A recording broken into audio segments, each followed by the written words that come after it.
Welcome to the Spanner Lab. Got a really simple, quick video for you. Oil change on a Honda CRF300L. You will need that part number, which is your filter. That part number, which is your gasket. Something to catch the oil in, and this block of wood.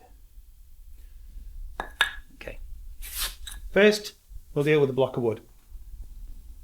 The CRF sits at a fairly funny angle, which is not conducive to doing the oil. Ignore the little baby shoe.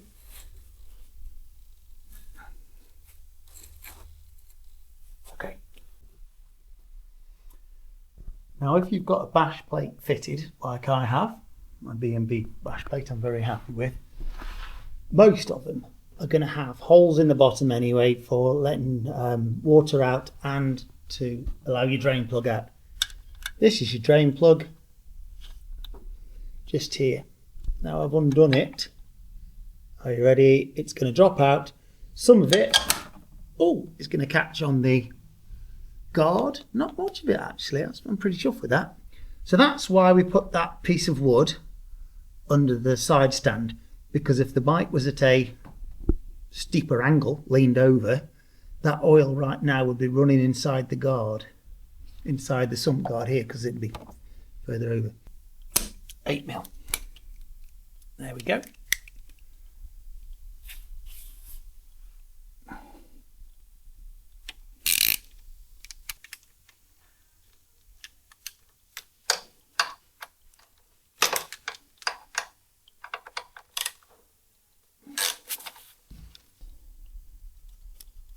Under here,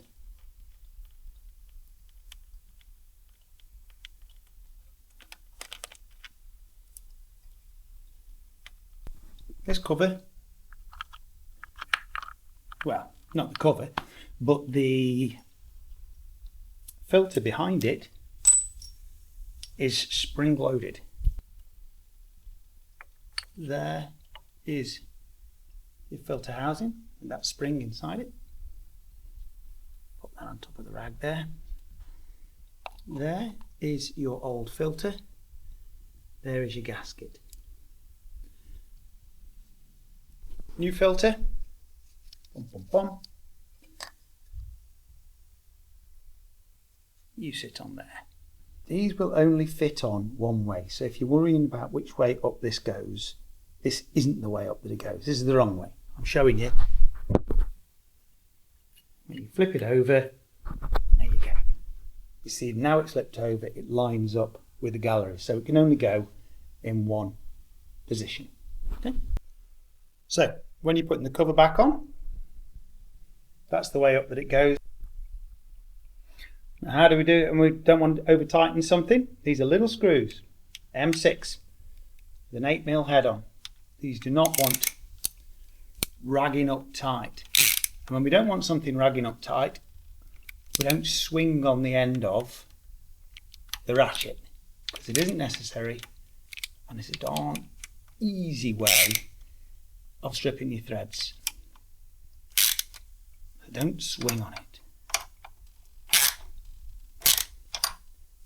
Now I like to go around and do them like that.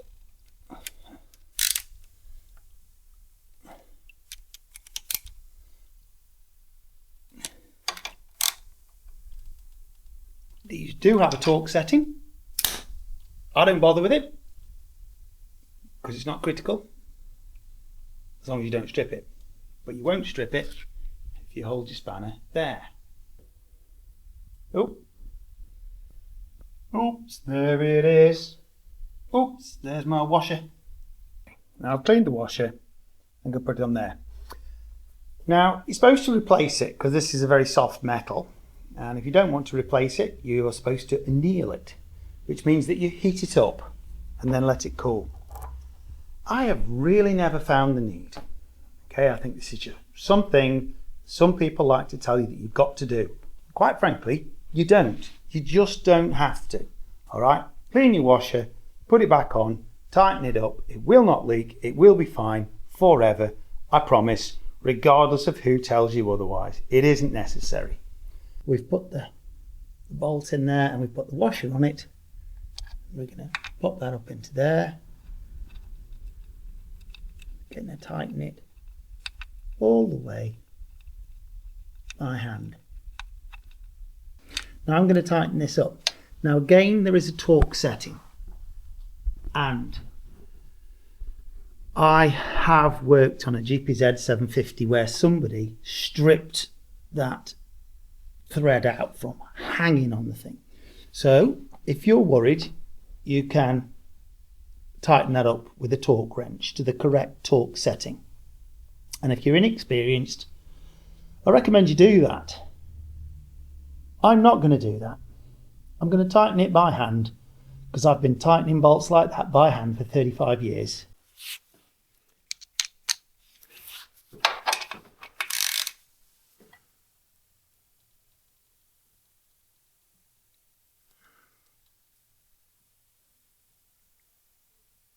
And that's it.